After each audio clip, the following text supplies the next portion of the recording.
and kiss the dude you dating right in front of me. And everybody's like, oh, that's cool.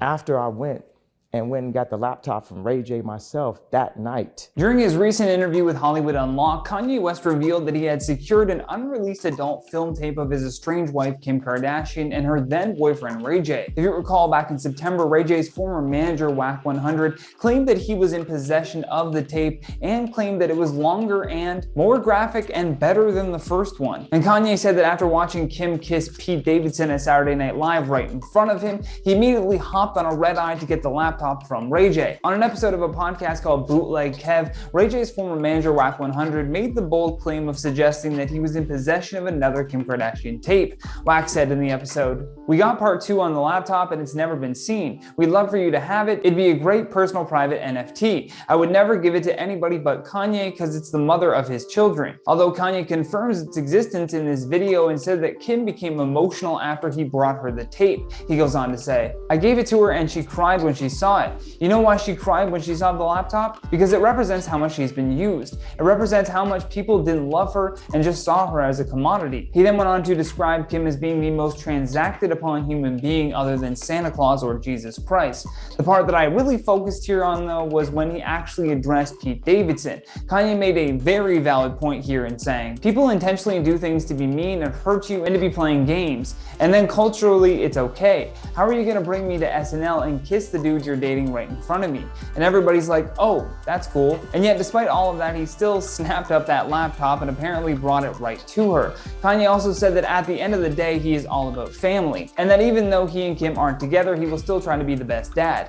When describing the trip though to get this unreleased tape, Kanye went on to say, "I went and got the laptop from Ray J myself that night and then got on a red eye. I met this man at the airport and got on a red eye, came back, delivered it to her at 8 a.m. in the morning." Now the main thing that Kanye was trying to get across from this interview was that nothing would come between him and his kids. As we reported before, he even purchased a home right across the street from Kim's place just so that it was faster to even see them. However, drama between Kim Kardashian and Kanye West continued after Kanye accused her of not sharing the details for his daughter Chicago's 4th birthday party. Thanks to Travis Scott sending the address in time and Kylie letting him in past security, he was able to make it there just in time. What's strange though is Kanye went live earlier in the day and claimed that Kim and the rest of the family were refusing to give him the address to Chicago's party, which had him really shaken up and nearly on the verge of tears. In the video, he said that he wasn't able to get a hold of Kim or any of her nannies, but then said that he spoke briefly with Tristan Thompson, who told him that he would have to ask Khloe for permission first. He then started going on a rant about how fathers had been kept away from the home and family unit for ages, and that even with all of his money, he has still found himself in that same position. He goes on to say, "Y'all, I was just wishing my daughter a public happy birthday. I wasn't allowed to know where her party was. There's nothing legal that's saying that this is the kind of game that's being played. It's the kind of thing that really has affected my health for the longest, and I'm just not playing. I'm taking control of my narrative this year."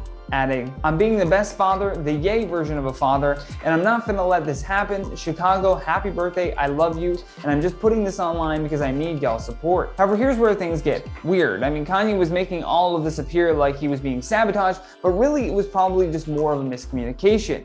Kim was shocked that Kanye would even say that he was not told about the party because, according to her, the pair had already discussed hosting 2 separate events for their daughter. Kanye was supposed to pick up Chicago at 4 p.m. so that the 2 of them could spend the rest of the day together. But instead, Kanye began ranting online that he was being blocked from coming to his daughter's party. But I'd love to hear your thoughts on all of this though, because that's all the time we have for today. So stay classy, and I'll see you in the next one.